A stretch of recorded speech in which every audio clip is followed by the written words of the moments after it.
If I can have your attention, anybody who has a cell phone with them now, would you please take it out of your pocket or your purse, look at it, see that it's on mute or silence or whatever, so it doesn't chirp or tweet or jingle or jangle or play Wagner's Ride to the Valkyries during the presentation. And then when you do that, you can put it back in your pocket or purse. Thank you.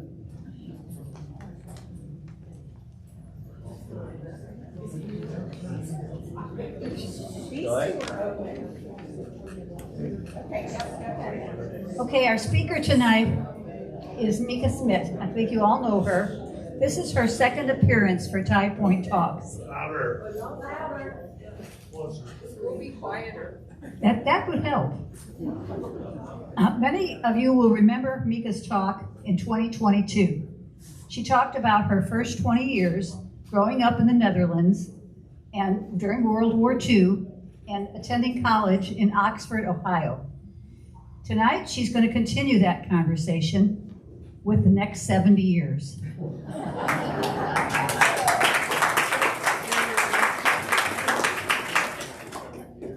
Thank you, Penny, and thank you all for coming. I'm glad to see all my partners in music in the front row here, which is very reassuring. Where do I start? When you start looking at history, whether it's global history or your own, you are inevitably confronted with that very important question, what if? Suppose Cleopatra had not had a big nose, which was so attractive in those days. What would have happened to the Roman Empire? What if Hitler had been assassinated? What would Western Europe be look like today? Same is true for everybody's personal life. I'm sure you have all been confronted with that and are still sometimes thinking, what if? What if I had said yes or no? If I hadn't taken that fork in the road, or yes, I did take it, and was that a good decision? What about the bumps that I circumnavigated? Oh, yeah, I took all those decisions. And now I look back on a life and I think, wow, it was great. I must have somehow taken the right decisions. And I couldn't be more grateful for 70 years that have been really amazing. When I returned from the United States in 1954, after graduating from the Western College for Women in Oxford, Ohio, a small girls' school, it was a little bit of culture shock. It was re-entry. It was a painful re-entry. It was probably not so painful because of the changes in me and people I knew. But it was very painful because my family and my island had just lived through an incredibly natural catastrophe, which was the big flood of 1953. Our island and our part of Holland was very much flooded and underwater for almost a year before they had the dikes fixed. And so when I came back to an island that was just dry, but still dead, saltwater killed. And my own house had been, let's see, oh, Joy. I haven't, it worked before, but It's not on. It had been standing too long. You want to start it again? I'm sorry. No, I'm sorry. You should have tested it. Hold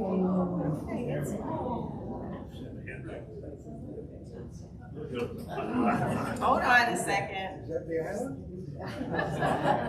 My man isn't on. It's all right.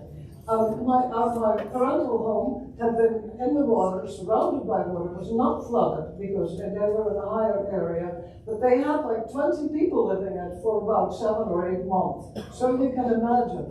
And when I came back to the island, it was especially the stories the people had to tell, because everybody had lost their sibling, or there were 2,000 people that were lost. So the whole feeling was awful. Great, I don't know. Here's an old, it worked beautifully, but I tried it when nobody was here.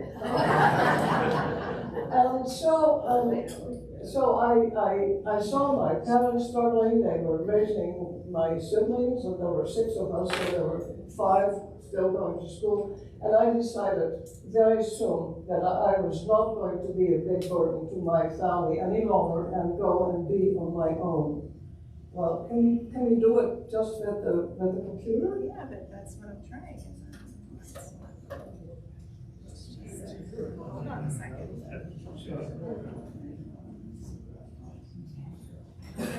It always, everything's perfect until you I know. get started.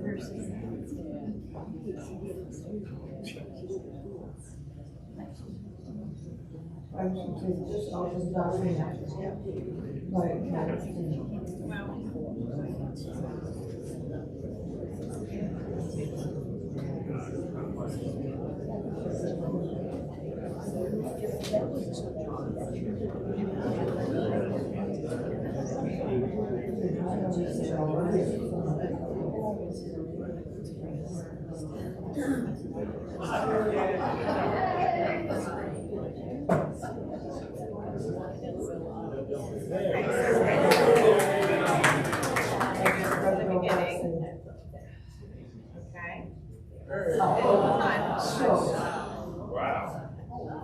So you see how catastrophic that flood had been, and how difficult life for that family and for those 20 people who lived in the house was for a long time.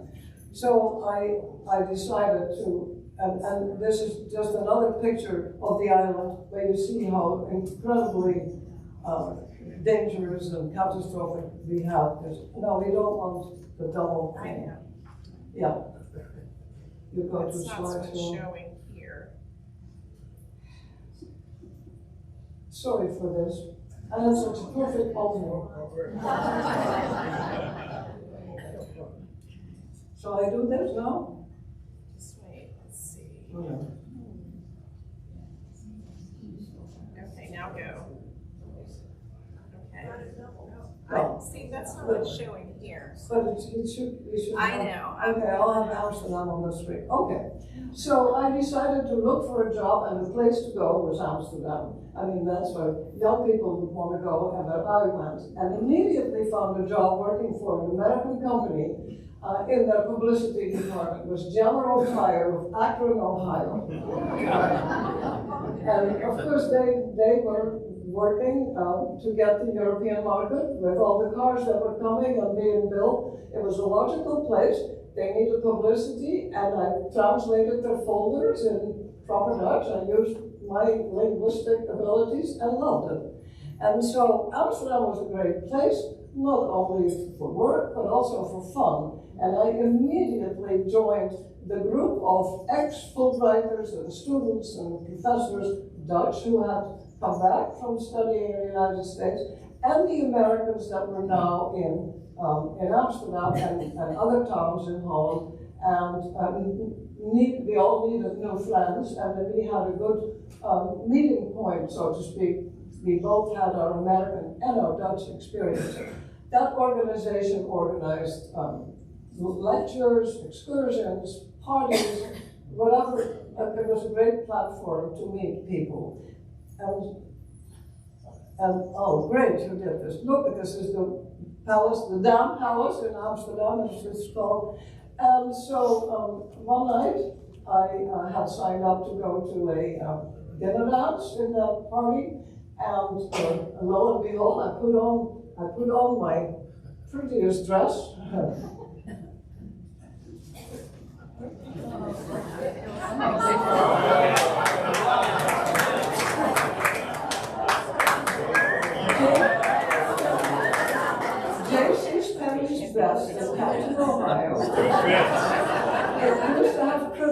which I've taken out.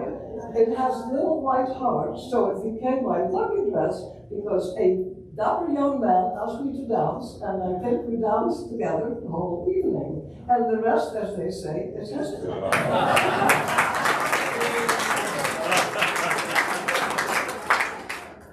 The dancing was great, but the rest was even better because he had a sailboat. And so he pretty soon invited me to come sailing. I mean, we started sailing almost right away, and he taught me how to sail. And we spent basically the whole summer sailing and getting to know each other. And towards fall, when we had to put the boat away, we were looking for something else to do. And he said, well, you know, how about planning a wedding? so we did that. And he had a job, and he was living in the southern part of Holland, very close to the German border, much in the area where the Battle of Arnhem had taken place. It was a very poor area, and the whole region was trying to attract American industry, and he was running a small typewriter company in a small town. And so that's why he was spending weekends in Amsterdam to be with his parents and have company. So we started planning the wedding, and as you see, it took place. It was wonderful in Amsterdam, and according to Dutch law, every couple that gets married has to go to the town hall first. You can have all the church weddings in the world you want, but they don't count legally. You have to have a civil wedding. And you need witnesses. Now, we were casting around for who to ask, and I had this wonderful friend in Canton, Ohio, who was a big businessman and traveled around the world and often came to Amsterdam, and whom I have gotten to know during my visits to Canton because that's where my best friend lived, and over the years I got to know her parents' friends too. And so I asked Mr. Umstadt to be my witness. Now, Mr. Umstadt, I didn't know much about American industry. I mean, at 21, 22, what do I know? Well, he was president of the Timken Roller Bearing Company, a big company, and he was a big businessman, but I didn't know that. But he was wonderful, and whenever he came to Amsterdam, he'd take me out for dinner. And when Henrik was in the picture, he got to know both of us.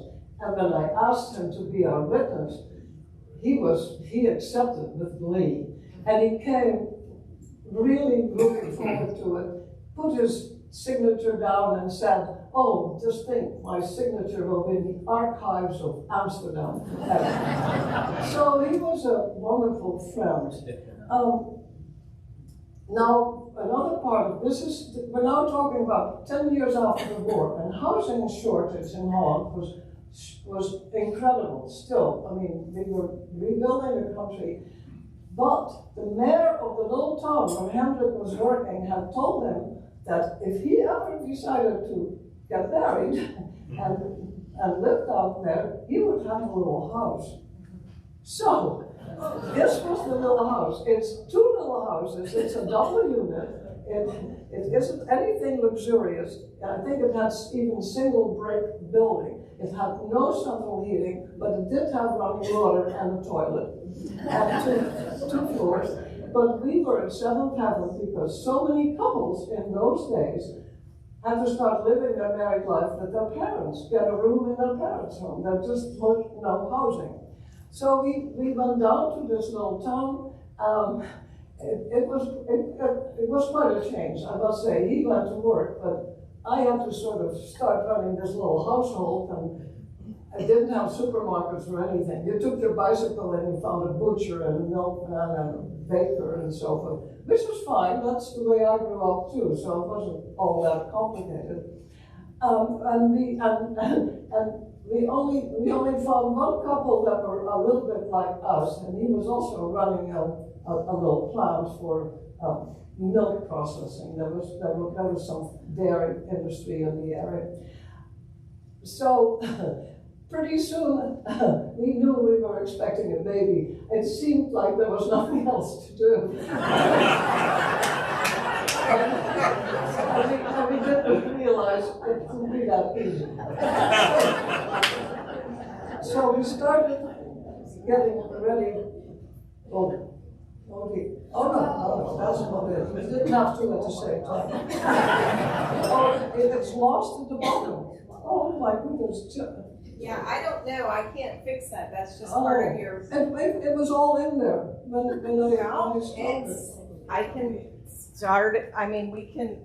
Oh, well, anyway, it's a darling picture of the three of us, and we did have this number one baby who joined us in that little town. So we were busy and seeing our family and enjoying our life. But all along, as Henrik, even if he had a very promising early career path, he kept talking about going back to the States. We have loved our years as students, and do you want me to go back and try to bring, because this was, I can try to pull your picture into that slide. You didn't have it in that slide correctly, so do you want me to do that? You want to do? No. Well, I'm just. Let's go on with the show. Okay. It's not important. Anyway, we started talking about our project to emigrate, and really after a couple of years decided to go for it. The Dutch government was subsidizing people to leave because they saw the post-war baby boom and were afraid of overpopulation, and they even subsidized it, and we took advantage of it. And then, of course, we needed a sponsor, and who was ready to be our sponsor but Mr. Umstadt. He put his signature down for the second time, and I'm happy to tell you he didn't take any risks. We never needed his financial help, but it was lovely for him. He was our friend, and he did a lot of little things that made our transition easier. Now, where am I now? Am I getting a... Okay. So we left the country in 59. So we were married in 55. 4 years later, we moved to the States. We have meanwhile, this little baby that you were supposed to have seen is now 2.5 years old, and we have this new baby that was born in Chicago. Now, we had a short time in Chicago. It was not a big success, but then we moved to Elmira, New York, where Henrik got his first really good job with Remington Rand, also in the typewriter industry, which was perfect. That's where his experience was and where he could be useful. So we moved to Elmira and had a little girl. So that completed our family. We loved Elmira. It was so secure and so lovely and in a beautiful area. It had culture. It had a small college, as Anne Hogue well knows. And we found many friends in the faculty and the doctors from the hospital. So it was a great place to live, and we immediately bought a house and thought we'd be there for a while. Well, it never goes as you think it will, because somebody in the head office in New York decided that someone who spoke French should not be sitting in Elmira, New York, but should be in Brussels, running a Remington operation in Belgium. I must say, I was not too thrilled at the prospect of picking up this young family and going to a city where I really didn't know my way around. But anyway, as a good trailing spouse, I towed along. He went first, of course, as all the women know they do, and then you are left with the packing up of the house and getting everything organized, which I did. And then when I was ready to go, he came back to travel with us and ultimately back to Europe. So we came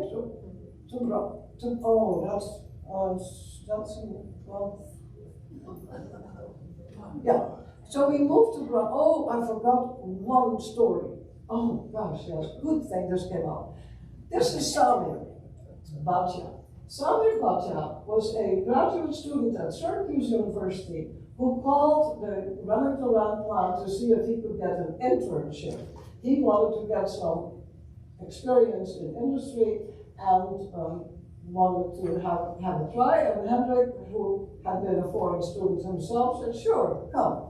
So Samuel, he didn't look like this. This is a much later picture. He was a nice young man. He was quite lonely, and we often had him over for Sunday dinner, and whatever we did, he became a really good and dear friend.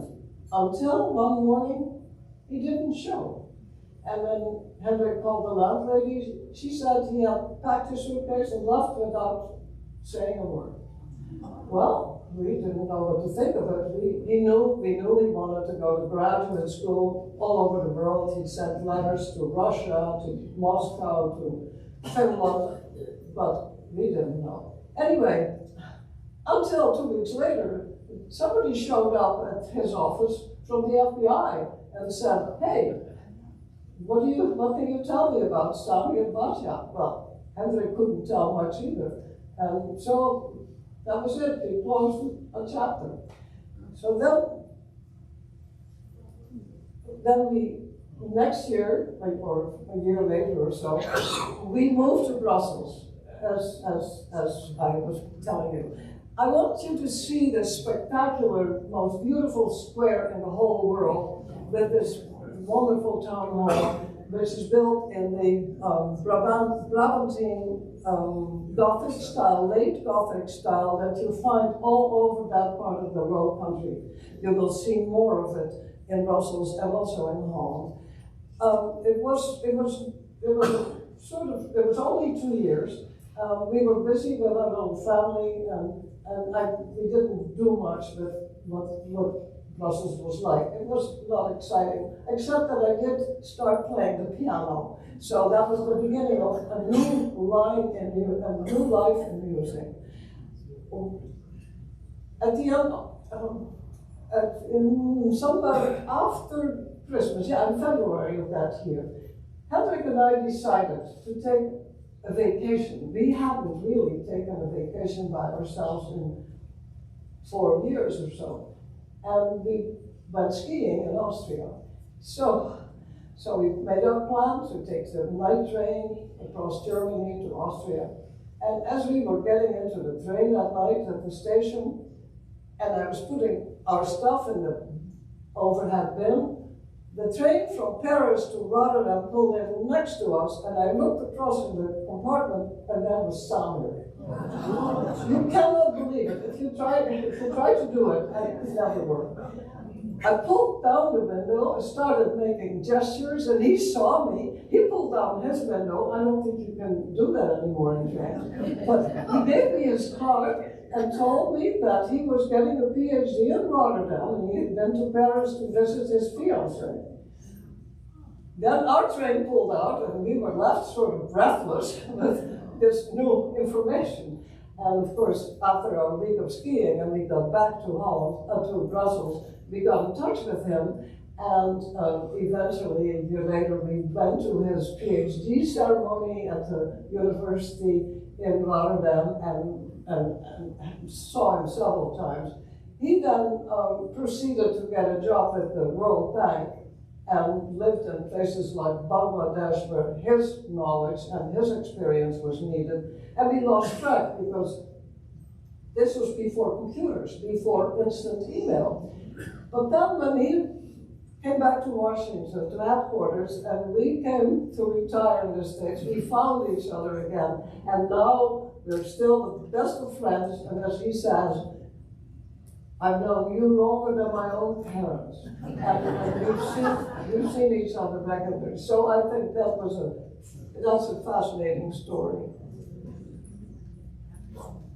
So then we moved to Germany, and now we're a lot closer to Switzerland, and the kids are growing up. Now the 3 babies that you saw are now, going to school and can stand on their own legs, and they can certainly learn to ski. So we went to the Bernese Alps at Christmas, and that's where the family started to ski. It was a wonderful experience. I do want to have you see the kids grow up from babies to this.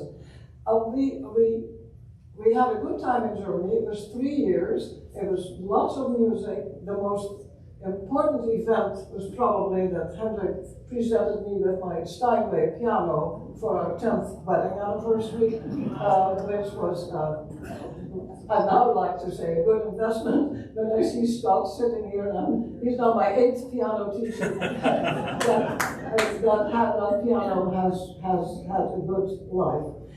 Anyway, we explored Germany, we got over our Dutch prejudice, the hangover from the war, which was so healthy.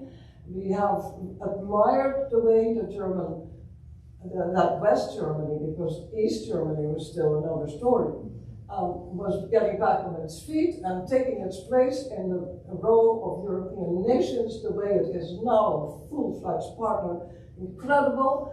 And so it was a good time. We had a very international group of friends because so many companies were also descending.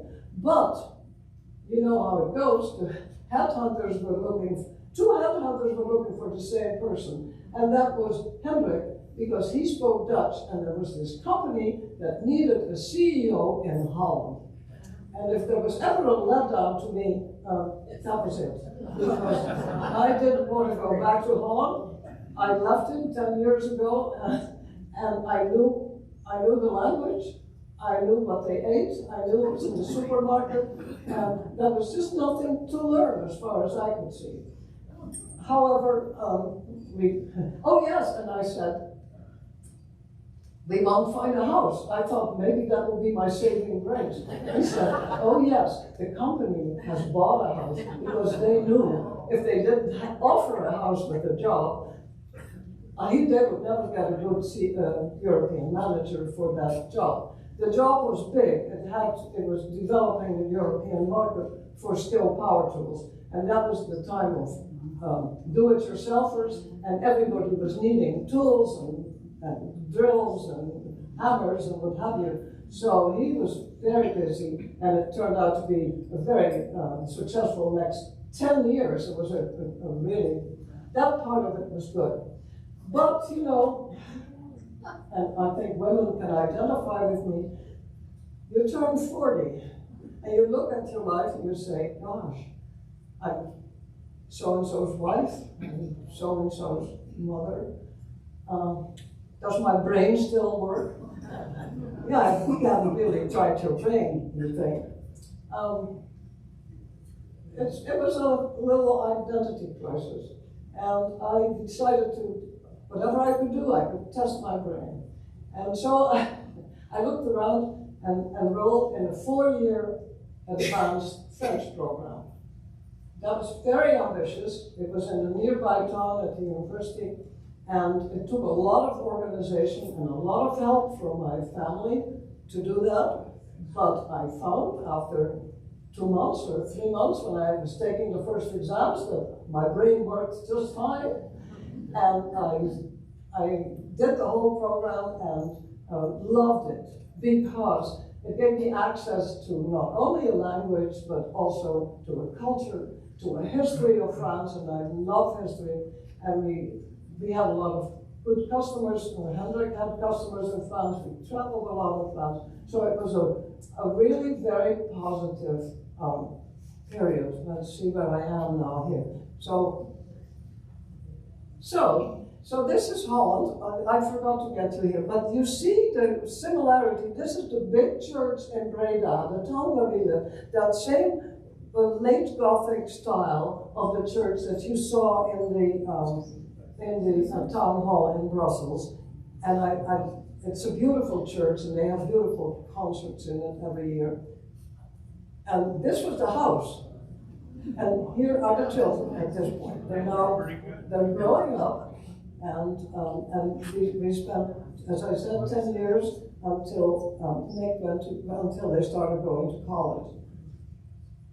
Before we left Brussels, we took one big trip. We wanted them to taste something of the culture that we love so much, and that is the antique culture of Greece. Basically, the cradle of the civilization of Western Europe, where Plato and Socrates and the philosophy comes from. And we took a wonderful guided tour of some of the well-known places. This is Delphi, where the oracle supposedly spoke its famous words. And we had a really great time, followed by 2 weeks of sailing. Now, this is our family activity. This was the plum on the icing on the cake. But anyway, this is, so you see them as teenagers. You won't see them now for a while. So, time for a change. And we were ready. Hendrik, this is a time of mergers and acquisitions. There were changes in the company. And he had an offer from the American Embassy in Brussels to become commercial counselor. Now, that was so different from anything he had ever done that we hesitated, but then took it because it seemed so interesting to have that experience while the children had left home. Now, around my 50th birthday, or the summer of my 50th birthday, so that's now 41 years ago, Hendrik gave me a birthday present that was a cooking course, cordon bleu in the Loire Valley, French cooking in the Loire Valley. And I had been hoping for something like that. And with our going to Brussels, where I knew I would really be expected to entertain, and this seemed a perfect fit. So I took my little Honda and drove down to the Loire Valley, and in the little medieval town of Chinon, some of you may have been there, we were put up in a little ancient inn called Gargantua, and went to the parish house every day, and I think the Brinks knew the people in Paris who were running it. There was an American couple of retired diplomats, and she had taken the cordon bleu and she organizing this for small groups. We were 10. It was a marvelous experience because in the morning you would put your lunch together, cook it and prepare it, eat it, and then in the late afternoon, the couple organized all kinds of little excursions to chateaus, to wineries, to towns, whatever was interesting in the area. And we went one of the evenings to this chateau where a young couple was converting it to a B&B, and one room at a time, and I think they only had 2 bedrooms then, and we had dinner there. And when I came back to Brussels, I said to Hendrik, that's where we have to go, you have to go and see this. And for 15 years, we regularly spent a weekend there, took our bicycles, and explored the whole Loire Valley, you know, three chateaus on a weekend. It was wonderful. So that was our beginning of our French life. Now I have to see what one of the chateaus we saw, and whoever has traveled in the Loire Valley has seen Chenonceau. It's one of the prettiest chateaus. And I have a little story that probably the guys don't tell you. The King Henry II got it when he became king in 1522, and he was still very young. He had been married to Catherine de Medici when they were both 14. So you can see that was a marriage of which you don't know how much communication there was. But when he was 16, he laid his eyes on a woman who was 20 years his senior called Diane de Poitiers.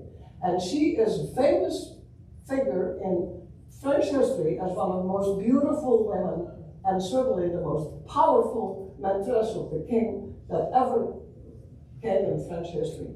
And so he saw her at 16, and at 18, Henry II, the king, installed Diane de Poitiers in this chateau, and not the queen. So you can imagine how much the queen liked Diane. Henry died fairly young, just in his early 40s, and as soon as he was dead, she kicked out Diane and put her in some minor chateau in the middle of nowhere. You know. But the portraits of Diane de Poitiers are well worth seeing. Henry II and Catherine, by the way, managed to have 10 children, several of which became monarchs all over Europe, because this is the time of arranged marriages. But to me, this Chenonceau is one of the prettiest chateaus, and the story, of course, is unbelievable. So, now we're in our next, this is just a little sidetrack. We're now coming to Brussels. And I will leave him up here while I'm telling the story. Brussels, it's now 20 years, exactly 20 years, since we were there for the first time. And what had happened, Brussels had undergone a transformation. In 1966, much earlier, Charles de Gaulle decided that he had a different idea about the destiny of France as an autonomous, important country, and he pulled out of NATO. He said to NATO, you get out of here, headquarters and military, I don't want you any longer in France. It took until 43 years later, in 2007 or 8, that Sarkozy reinstated France into NATO. This may have escaped your attention, but it happened. In any case, so what is an organization to do? But it has to move like that. Of course, that was its little neighbor, Belgium, a little country that needed help in every way, certainly economically. And it said, you come over here, just one border, welcome to Belgium.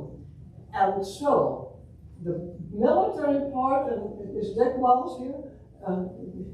He was involved with the military, and the headquarters moved to Brussels. And in the course of the years, since then, the NATO headquarters in Brussels are magnificent and has become an important part of the whole organization. Anyway, with that came a multitude of diplomats and wives and families that all had to be accommodated. At the same time, the European Union was growing as well. I mean, there were more and more countries, they were more and more important, they had more and more offices. Just think what that did to the character of the city of Brussels. It was enormous. Now, the Belgian government, can you all hear me? Well, the Belgian government was smart.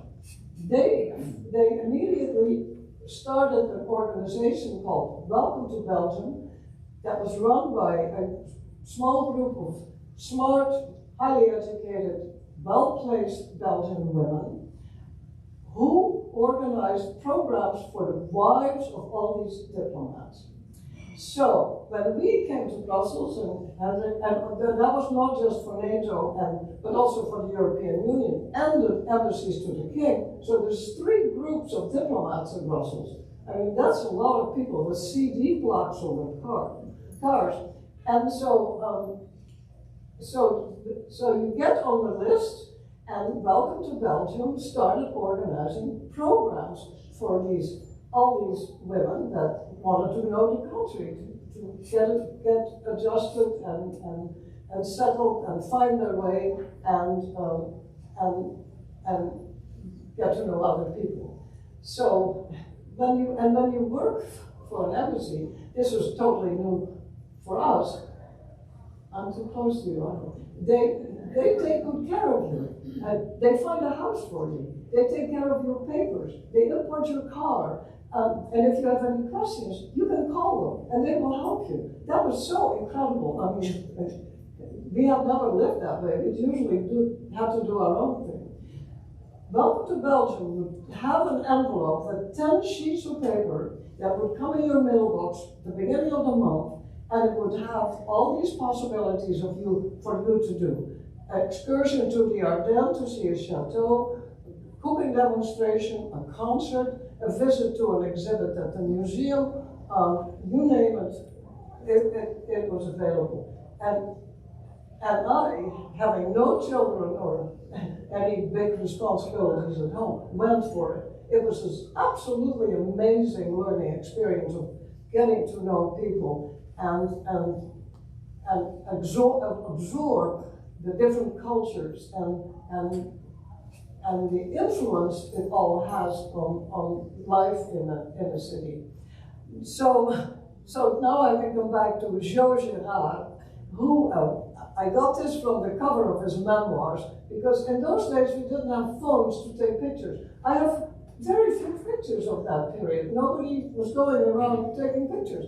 But this is from his book. Joe Girard was a historian, not in the academic sense, but he had studied history, and he was a real storyteller and a very funny man, a little bit Churchillian. He had his pipe, and he was older, probably, I don't know how old he's been gone. And it was very funny, and he was very popular at dinner parties, and you loved going to his house too, because he and his wife entertained also. When we started going, when I started going on these excursions, I became more and more interested in the architecture. Let's see.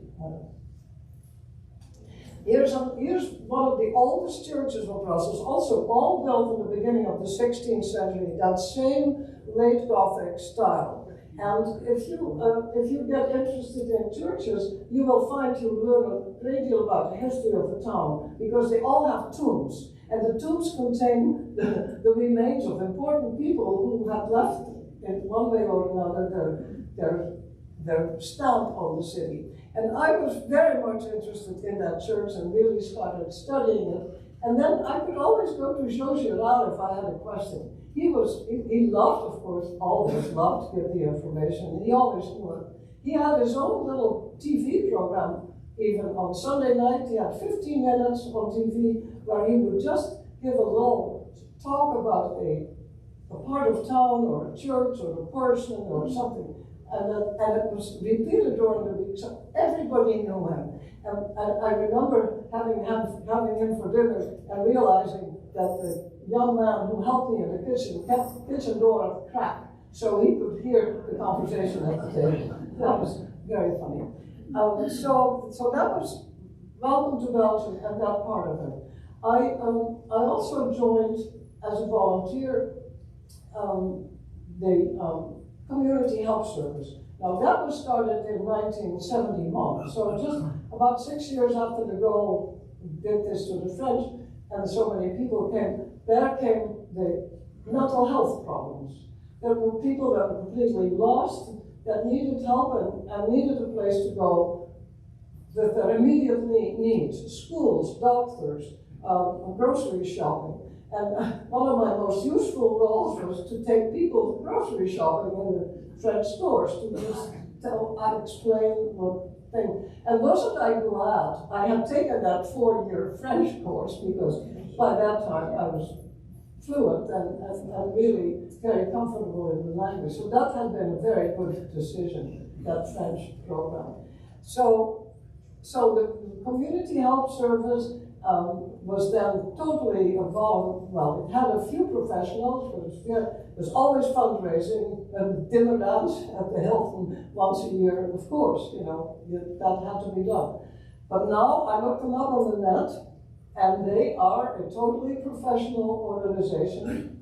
They have proven their use, and you can get help in 10 languages. So it's still there, it has good quarters, and it's well run. Now, my third prong of life, to me, was also very important, because you can live in these higher regions of society and enjoy it and think the whole world is like that, but it isn't. I wanted to meet some real Belgians as well. And I got a good opportunity because one of my tennis friends asked me to start helping to drive people whose vision was impaired, blind, to a social event that took place once a month. About 100 people would go to a parish house and have entertainment and coffee and tea and so forth, but they had to get there. And these were not upper class people. These were people of all layers of society. People that lived in little basement apartments and barely had shoes on their feet. Others lived in nice residences, but they all had to be picked up because they couldn't get there on their own. So I did that for about 15 years, so you really get to know people. And I became very much attached to them because you can't help it. If people need help, that's just so challenging and so rewarding. And I even accompanied a small singing group on the piano, and that was fun. But anyway, the drive-in was a big part because you get to know them. In a car, they feel so secure that they really start talking and telling about their life. And also you find out what the needs are. And that became also important, like taking them to a doctor's appointment or finding the right foods if they were diabetic or whatever they need to, making a telephone call or whatever. It was a very enriching experience for me to have that contrast with that other part of my life that was so elegant and so sophisticated. One time when I had the best time of one of my fun times to remember. Once a year at Christmas, this group, the volunteers, organized a Christmas lunch for all these people. That's a lot of lunch for 100 people. And they got together and organized the food and who was doing what. And I said, I will do dessert. And what could I do? I baked pecan pie for 100 people. Because Hendrik, being a diplomat, I had access to the PX, and I could get pecan nuts and corn syrup and the rest I could find. And I baked big sheets. I had 2 ovens and cut them in squares. And that was the big success of the dinner. I mean, that's a pastry the Belgians don't know. Pecans don't grow in Europe. So baking pecan pie was a big thing. Now, let's see where I am. Now, talking about meeting people. This is our friend, Barbara Ranschot. Barbara Ranschot obviously is of Indian descent. His forefathers were indentured servants in South Africa and worked in the sugar plantations. He went to the university and so did his brothers and ended up getting a PhD at Leiden University in international law and economics. And we're now talking about the late 80s, 1980, where it was very clear that the apartheid government of South Africa was going to crack and that the changes were coming because it was also clear that Mandela would get out of prison. And it happened in 1990. Now, Barbara was not black and he was not white. And the Clerk government could use him as the ambassador to the European market. So he got a post in Brussels, of which he was, of course, completely qualified and capable. And we became good friends. He had a nice family, and this is at one of our parties. And did his work. And he was a compromise, but very interesting figure. And then after a while, he got called back to South Africa, so called to be Minister of Tourism. And during that period of tourism, a small group of friends went to South Africa, and he helped us organize a trip, and we had a wonderful time. But in reality, he was asked to help work and write a new constitution, because they knew in 2 years the elections were coming, and if Mandela would be elected president, they needed certainly a new constitution where the white minority was not in power anymore. And that's how it happened. He went back, and in 1990, Mandela was free, and 4 years later, he became president, And Barbara became his first High Commissioner, which is like ambassador to Australia. And that was a lovely tribute to who he was. We've stayed in touch. He's still our friend. I hear from him. But again, South Africa is a deeply divided country.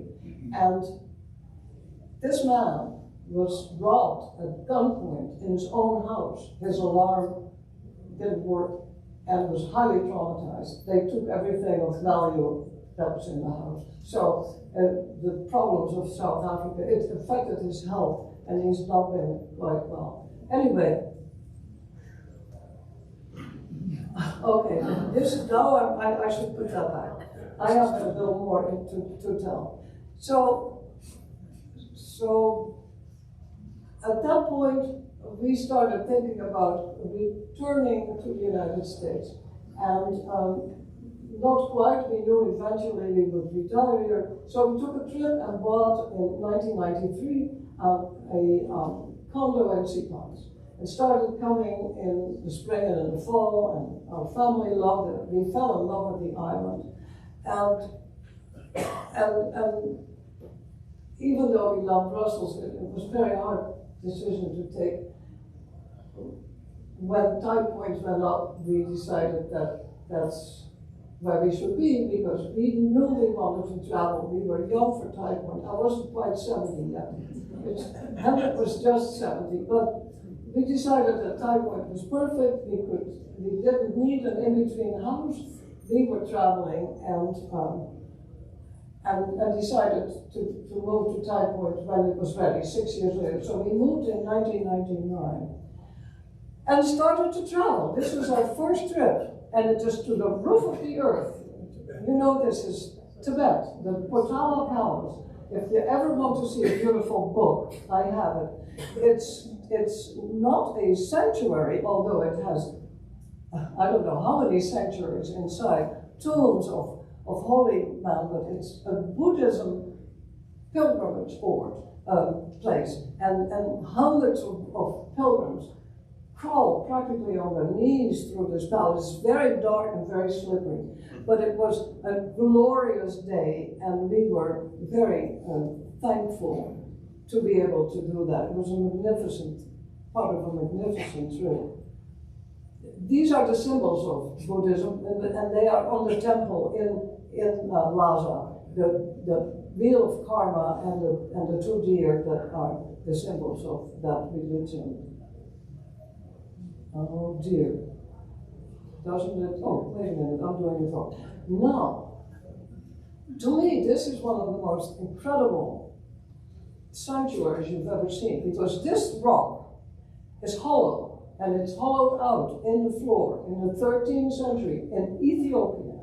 And Ethiopia has a very interesting strain of Christianity, a little bit like the one in Egypt, the Coptics.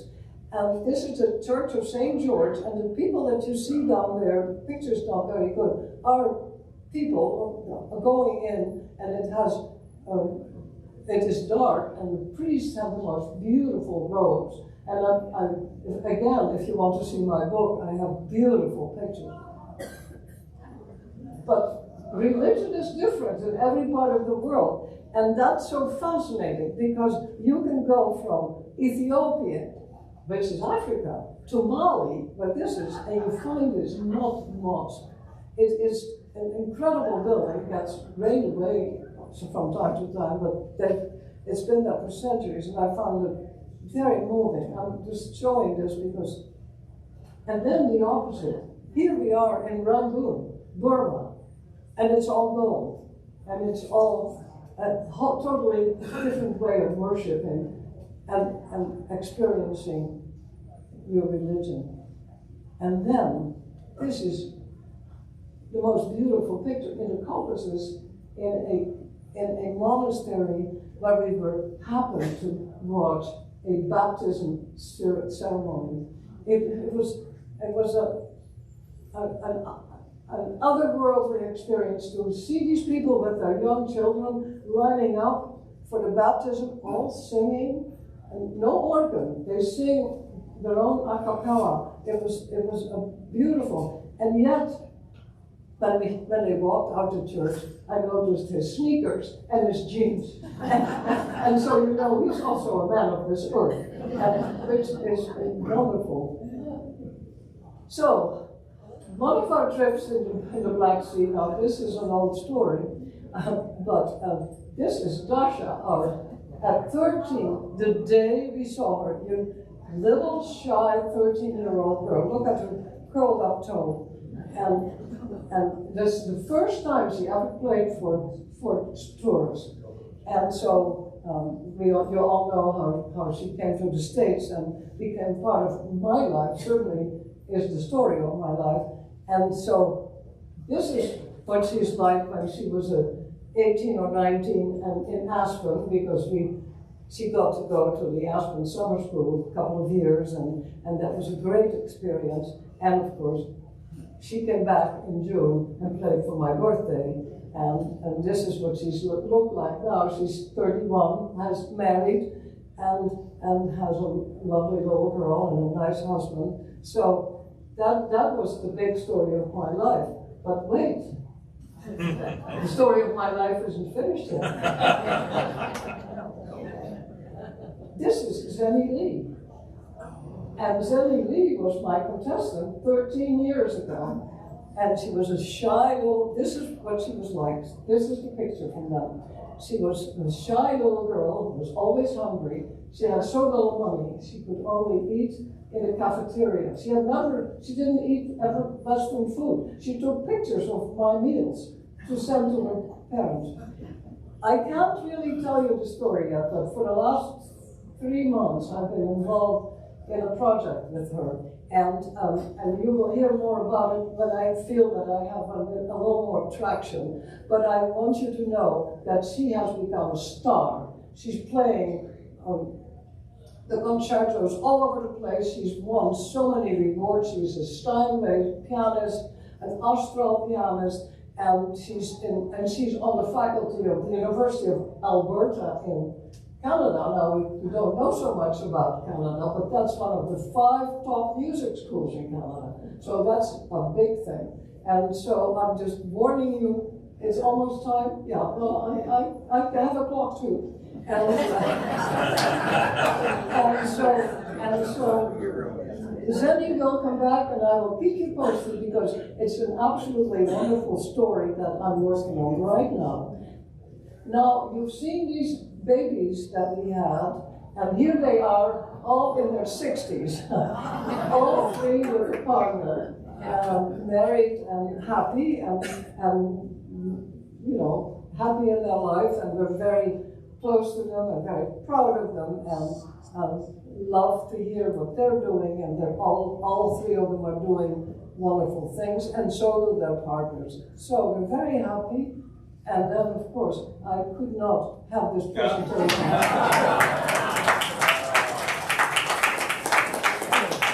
without putting in a picture of my partner in crime, who tolerated, supported, helped, and was all important in this whole life.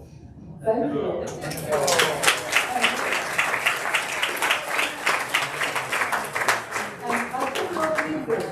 Which is more important as Big Panda, the journey or the destination? The company. The company is more important. And you are all part of the company. And I thank you so much for coming.